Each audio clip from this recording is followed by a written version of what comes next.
राधे राधे। हामीहरू चाहिँ वृन्दावनको दिव्य बसाइपछि अब हामी घरतिर जानको लागि एकदम तयारी भएर बसिरहेका छौँ। अब हामी हाम्रो यात्रा रहेको साथ चाहिँ टुन्डुलाको।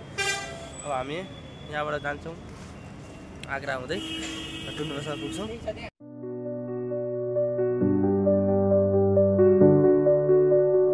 यो चाहिँ मथुराको बस पार्क। अब यहाँबाट हामी आग्रासम्म एउटा गाडीमा चढेर जान्छौँ। अब हामी आग्रा आइपुग्यौँ। आग्राबाट टुन्डुलासम्म एउटा बसमा जान्छौँ। बसबाट उत्रेर अटोमा चढ्छौँ। फाइनली हामीहरू चाहिँ टुन्डुला आइपुग्यौँ। अब हाम्रो यात्रा चाहिँ जोगबनीसम्मको रहेको छ। जोगबनी जानको लागि चाहिँ अब लगभग 10-11 बजीतिर हाम्रो ट्रेन छ। ट्रेनमा चाहिँ हामी जाँदैछौँ। हामी 4 जना आइरहेको छौँ।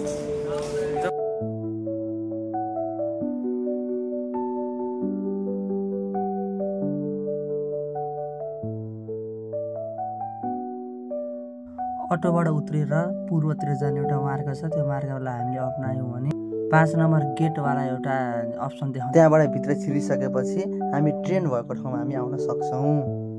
है आइसकेछ। अब हामी चट्ट चढ्न खोज्दैछौँ।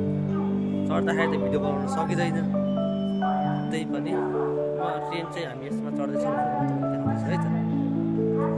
Waiting for my video.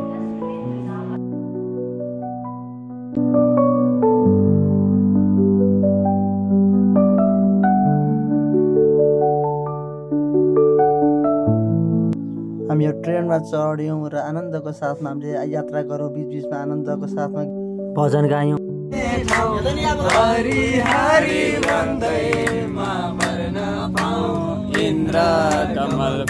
Finally अब हामीहरू चाहिँ जोगबनी चाहिँ आइपुग्न आइसकेका छौँ। रातभरिको अनिदो अलिअलि सुत्यो पनि होइन, अलि झ्याइझ्याइ पनि अलिकति भिड पनि थियो। तर राम्रो देवा पनि यात्रा रमाइलो भयो।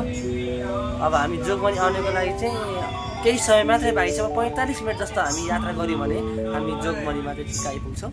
अब हाम्रो अगाडिको यात्रा के कस्तो हुन्छ भनेर म हजुरलाई देखाउँदैछु। अब हामीहरू जोगबनी आइपुग्यौँ। अब हाम्रो यात्रा रहेको छ विराटनगरसम्मको। विराटनगरमा बरगाछी नजिकै राधा रमण मन्दिर रहेको छ। त्यो मन्दिरमा हाम्रो ओमराज गुरु हुनुहुन्छ। उहाँको ठाउँमा हामी जान्छौँ। उहाँ गएर बसेर हामीहरू खानासाना खान्छौँ र केही समय पश्चात हामीहरूको यात्रा के कस्तो हुन्छ देख्दै जानु।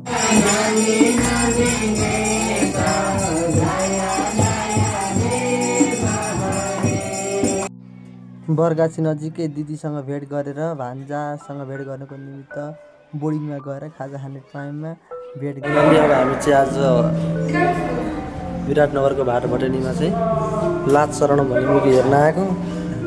के छ कस्तो छ हामी प्रतिक्रिया दिनु सक्छौँ।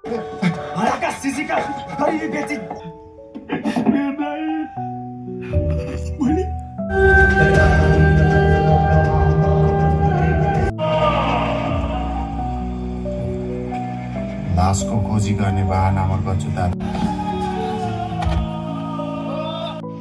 लाज शरण मुभी एकदम राम्रो रहेछ। मुभीलाई हेरेर हामीहरू बाहिर निस्किएर खाजासाजा खाएर हामीहरू अब विराटनगरमा गएर एक दिन त्यहीँ बस्यौँ र भोलिपल्ट रूपनगरमा सानो प्रोग्राम थियो। त्यो प्रोग्राममा भाग लिनको लागि म चाहिँ अगाडि बढेँ। साथीहरूलाई हामीले त्यहीँबाट